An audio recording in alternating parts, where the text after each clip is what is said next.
We're very fortunate on Money Talks to be able to talk to and call on Terry Glavin when we talk. Well, there's a lot of subjects Terry covers, but I'm going to talk specifically about the Chinese interference and the inquiry there. But you can find him at therealstory.substack.com. I am a subscriber. Many of our fellow Money Talks listeners are, and it's worthwhile. That's why people subscribe to stuff, because the background that I get informed with, and I know these subjects, but not near as well as Terry Glavin does. So I get the background, I get some history, I get the latest stuff. So that's why I'm so pleased that he is kind enough to share his time with us. Terry, thank you for taking this time. I know, hey, there's no shortage of things that are keeping you busy these days. Well, it's always nice to talk to you, Mike. It's always nice to talk to you. I learned from you too. I learned from you, by the way. Oh, well, that's nice to hear. I'll just say that. Well, as I once mentioned, it was only recently I discovered it was buy low, sell high. So, there you go. There you go. Yeah. Terry, I want to, as I say, we could talk about a lot of areas that you're covering these days and are incredibly important areas, but I want to come to that Chinese inquiry. You've been on that story probably longer than you like to remember. I didn't even have gray hair when you started to write about that stuff. Yeah. So it is important. But the inquiry itself, for me, it just to see it in one place, if you know what I mean, certain levels of testimony, I just was head shaking. So let me just start with this. What was your takeaway from the inquiry? What do you think I should take away? Yeah, it was peculiar. It was a very odd experience for me because, covering it, watching the proceedings, reading as many of the submissions and exhibits as I could get my hand on. The commission's archiving is just terrible. There were a lot of people complaining, a lot of the council complaining about that. But the odd thing was it was kind of a paradox in that, in one sense, there wasn't really that much news, because much of what we heard, we've been hearing directly from CSIS, from reports of the National Security and Intelligence Committee of Parliamentarians, from the Communications Security Establishment, from memos coming out of the Privy Council Office, from the Intelligence Assessment Secretariat for the last 5-10 years, particularly intensely over the last 3 years. In leaks from CSIS agents, mainly to Sam Cooper, Bob Fife, and Steve Chase. So, curiously, a lot of this stuff, when you read the headlines from the hearings, it's like, wait a minute, I saw that headline, like 3 years ago. There was one headline I remember that was almost exactly the same as a headline on a piece that I had written. I think it was 12 years ago. Wow. But what's interesting is that the interesting thing is that the CSIS stuff that's coming out, the CSIS documents that are coming out, are confirming everything that has been reported and sort of alleged, and everything that the Prime Minister's office and his cabinet ministers have been denying over the past 3 years have been confirmed. And are being confirmed. And the interesting, that's the first thing. The second thing is from the very beginning, the federal government, Trudeau particularly, the Prime Minister's office particularly, have been denying, blockading, filibustering, bringing in David Johnston for that absolutely disgraceful whitewash of a report, and all of it was, and also the mischief that they were making at the House committees that were established, that were trying to get to the bottom of the extent of Chinese interference in the election. They didn't want this inquiry to happen. We should remember they pulled out all the stops to prevent the inquiry from happening. And the strategy now, the strategy was, it's just the conservative sour grapes, or it's, they're borrowing from the Trump playbook and trying to undermine confidence in Canadian elections, or it's racist, or Han Dong is an upstanding Canadian citizen. I don't know what people are talking about. To actually quite actively attempting to undermine public confidence in the Canadian Security Intelligence Service, particularly.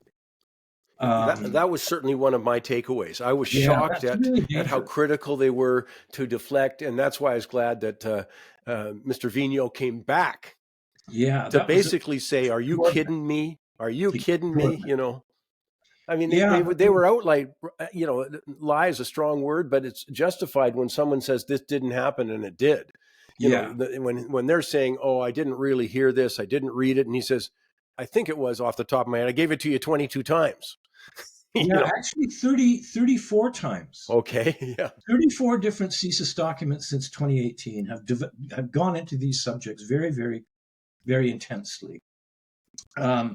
Very specific things that Jeremy Broadhurst, for instance, or Katie Telford, yeah. who was the campaign manager for the Liberals during the 2021 election, and Katie Telford, his chief of staff, saying, "Oh my goodness, we haven't heard any of this stuff before. It's all news to us." Am I losing my marbles here? Like, Yeah. this stuff, CSIS, the director of operations for CSIS, I think it was, gave this testimony verbatim in public committee hearings. David Vigneault, in a number of speeches, submissions to the National Security and Intelligence Committee of Parliamentarians, what a mouthful, that have been published by NSI. It's all there. It's all there. And they're saying, "Oh gosh, he didn't know." And one of the more outrageous things that I think came out of the hearings, it's just like I can't understand how these people can sleep at night, is Trudeau saying, it kind of seems implausible that the Chinese would want the Liberals to be reelected over the Conservatives. What? Yeah. And then who was it? LeBlanc saying, "Yeah, I just don't think CSIS is smart enough to figure out the political preferences of the Chinese Communist Party." Are you kidding me? Yeah. You have on the record the China Times, Xinhua, major figures in the Chinese Communist Party, the ambassador, for God's sake, in Ottawa, saying, how horrible Aaron O'Toole is, and how there's anti-China, and what was his predecessor? Was it Li Keqiang? No, it wasn't. What was his name? I forget. But the ambassador before said, "Well, all our concerns, it's white supremacy." Yeah.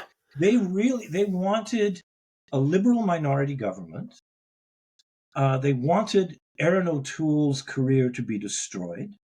They wanted particularly Michael Chong and Kenny Chu and Jenny Kwan, bless her heart, the sole Yes. New Democrat in this picture. They wanted them gone, and they got rid of them. And the Chinese consul in Vancouver said in a conversation that was intercepted by CSIS, he was boasting about it. Yeah. Yeah, we got rid of those guys. And for them to say, "Gosh, this is news to us and seems implausible," when you had, people have to remember that the Trudeau government got elected to serve the purposes that the United Front Work Department is devoted to and is assigned to carry out. The United Front Work Department is, it's been recently merged with the Overseas Chinese Affairs Office. It is the overseas strong arm, influence peddling, palm greasing infrastructure of the Politburo of the Communist Party of China, Chinese Communist Party. And its budget is bigger than that of the entire Chinese Foreign Ministry. And they are Yeah. deeply integrated and embedded in the Mandarin bloc in this country. And it's a very awkward and an indelicate subject to raise, but I'm afraid it's true. Yeah. And what do you do? The way I put it is like, what do you do, right? If you're a CSIS agent and it's your brief, you're working with your Five Eyes partners in the US, FBI, CIA, and you're working with MI6 and MI5 and in Britain, and with the Australians and the Kiwis. And your job is to keep an eye on the United Front Work Department and its operations in, say, the Greater Toronto area.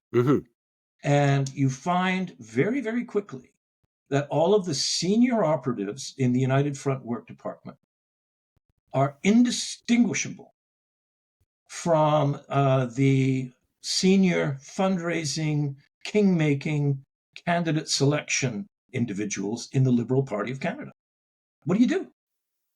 So, I mean, it really is that bad. It's gone that deep. And I don't know. I have a couple of theories about why the penny hasn't quite dropped yet, but that's basically how deep it is. Well, I mean, I was surprised. I wasn't aware of them having, first of all, nomination meetings where 14-year-olds could vote because they can't drive and they can't do many things. They're not considered an adult.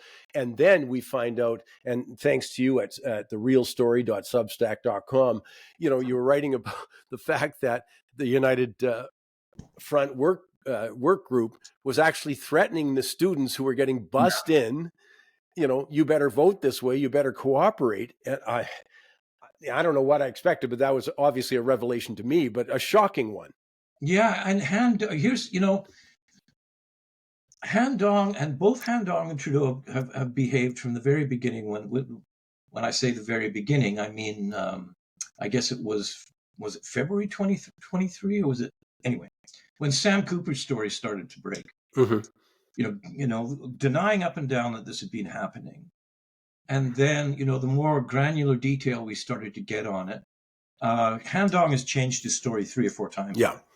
He's lately recruited that, I was recruiting students from that school. It's the New Oriental College or something like that. Which, by the way, has its own Communist Party unit embedded in the faculty. Good God. And Trudeau had been at dinners at that school. And, here's the funny thing.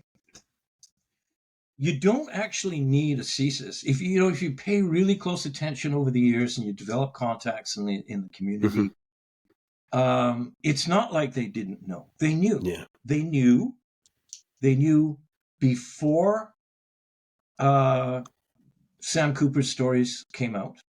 They knew before Jeremy Broadhurst was briefed by CSIS that there were all these irregularities at Han Dong's nomination.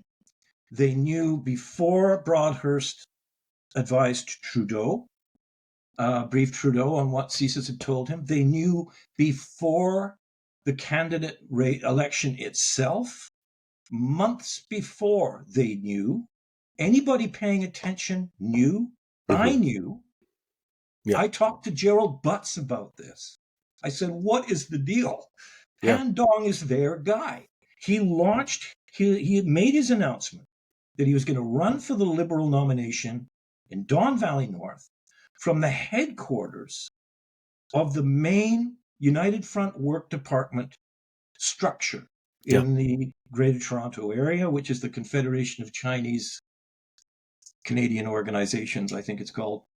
Big shot there is a fellow by the name of Wei Cheng Yi. He's a multi-millionaire. He's a real estate and grocery chain magnate. He was a former member of the Chinese People's Political Consultative Conference mm-hmm. in Beijing, only from a couple of years ago. He was the director of Overseas Chinese Affairs Office institution that was run directly from the 9th Bureau of the United Front Work Department. The guy is like the godfather, right? Yeah. And he announced, and one of his branch plants, by the way, remember those Chinese police stations? Oh, absolutely. I mean, and one of them was in one of his branch. It was the same address. He was the landlord, and so he announces his candidacy from Wei Cheng-yi's headquarters. Michael Chan is standing right behind him. Michael Chan has been watched by CSIS for years. Michael Chan was also, in 2019, the co-chair of our trade minister's election camp, Mary King. I mean, what do you do, right? You're just a guy. You're a CSIS agent. You're tapping phones. You're writing stuff down. Everybody knew, Michael. Everybody knew. And what does Mike? What does Butts say to me? Oh, I've known Han Dong since he was a kid. He's just a fine. It's like accusing Terry Glavin of being a sleeper cell for the Irish Republican Army. Mm-hmm, mm-hmm. Thanks a lot. Yeah. It's so. It's. I don't know exactly I think a lot of people read this stuff and it's so outlandish. It's so unbelievable that a lot of people think, no, this can't be true.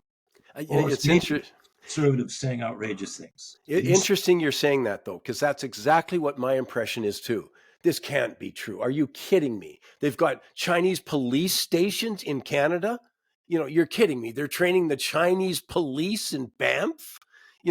There was so many of those, though, like just a laundry list of things like that. And you go, come on, they couldn't have really interfered in the election. And yet I remember you writing back in 2017, about the Financial Times story that showed that same United Front work group boasting that 6 of its candidates had been elected in the GTA in And I think it was 2003. 14 or 20 in the following year. That goes back Yeah, to 2003 and that's what I 2000. mean. It's Yeah. but you still go, and I think that's what I thought though was valuable about this inquiry, and you get it all in one or a lot of it in one go, and you go, oh boy, it sort of creates credibility, which I hope gives you at least some solstice for the kind of work you've done, or Sam does, or Well, a little bit, like last year, it was earlier this year, late last year when the House Affairs Committee on China released its report, which had all of this evidence from CSIS. And Ken Hardy, who was the chair of the committee, nice man, he's liberal. He said, well, I guess we should have been listening to Jonathan Manthorpe and Terry Glavin all along.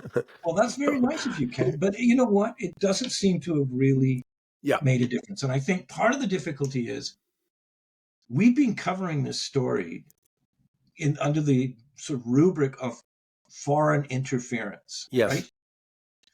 Well, is it interference if it is? I mean, interference is something that is unwanted and yeah, unhelpful. There was nothing unwanted or unhelpful about the participation of the United Front Work Department hierarchy in the Mandarin bloc in this country, and the consulates and the embassy. There was nothing unwanted in their engagement with the Liberal Party. It looks a lot more like collusion to me. I know these are terrible things to say, but you explained. Somebody's got to explain to me, and no one has explained this yet, how it came to pass that over a 48-hour period in 2016, so we're going back a ways, right after the election, over a 48-hour period, 68%, I think it was, of the Papineau, Trudeau's riding, his war chest, was replenished by all of these donations that just curiously were just below the $1,500 threshold. I mean, that's what happens when you look at, casino gambling. Mm-hmm. When you look at the way Chinese whale gamblers get their money out of China, they'll distribute or buy houses in Shaughnessy. They'll distribute a whole bunch of below the radar donations to various people in Canada who will put it in a single bank account, and then a big lump sum goes to a bank in China, this kind of thing. Somebody rigged that. I think it was like 62 different donations in one 48-hour period minimum. And then you have the Prime Minister of our country inviting liberal donors to cash for access dinners, one of which, by the way, I think the first was Li Keqiang attended this dinner. I mean, his policy was to integrate Canada's economy and our immigration policy and our foreign policy hip and thigh with the Chinese state-owned enterprises, the Chinese government's foreign policy economy. I mean, it's all there. Mm-hmm. It's on the record. It's, and I think this is the part of the difficult. People look at this and they just say. Some people look at it and they say, "What do they have on Trudeau? My goodness, they must have something on him. He wouldn't be doing this sort of thing unless they had some sort of, compromising information on him." People have to wake up and realize that the Trudeau and his circle, Dominic Barton, Peter Harder, Yen-Pao Wu, Mary Ng, all of they don't see anything wrong with this. This is not something to be, it's something to be hidden from the public because they know that the public it finds all of this quite revolting. But they don't see things this way. They have a completely different conception, the sort of post-national idea of the country. And of course, the immediate question that emerges is, well, how do you do national security in a post-national state? What does that even mean? Yeah. So, yeah, I think a lot of this stuff is coming out now, sort of on the record in the trove of terribly, utterly. I mean, there's no indexing at all in the archive of submissions to the inquiry. I mean, it would be a really interesting project to hire a summer student to go through everything and properly organize and index the submissions. But yeah, it's going to be interesting. We've got we have an opportunity now for the United Front Work Department and its senior interlocutor, who's basically recognized as such by Justice Hogue, Yen-Pao Wu. He's going to be defending them and defending their interests. There's some sort of equity-seeking group now.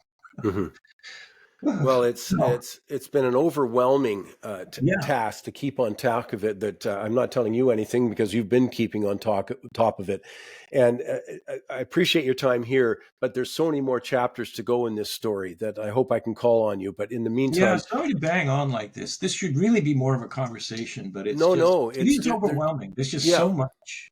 Well, but that's why I highly recommend therealstory.substack.com, add Substack, The Real Story, because I find on this and many other subjects, by the way, that are very pertinent these days, but I'm talking about this particular Chinese interference today, but it's absolutely necessary background to keep informed. And this is me saying it. If you care about your country, my goodness, I hope it supersedes any partisan affiliation. If you care about Canada, and certainly interference with our fundamental rights in democracy should be a huge concern. And Terry, you've done yeoman's work, and I'm glad you alluded to Sam Cooper, to he's Jeremy great. Nuttall, to Stephen Chase, and because it's the best. It's the best of journalism. The best of journalism at a time when journalism isn't held in high esteem, and I think deservedly so in many cases. But in this case, journalists have led the way, and you're certainly leading that charge. And I so sincerely appreciate your work, but also appreciate you finding time for us here. Anytime, Michael. Anytime. Great stuff. Great stuff. Good talking to you. I hope that worked. Oh yeah,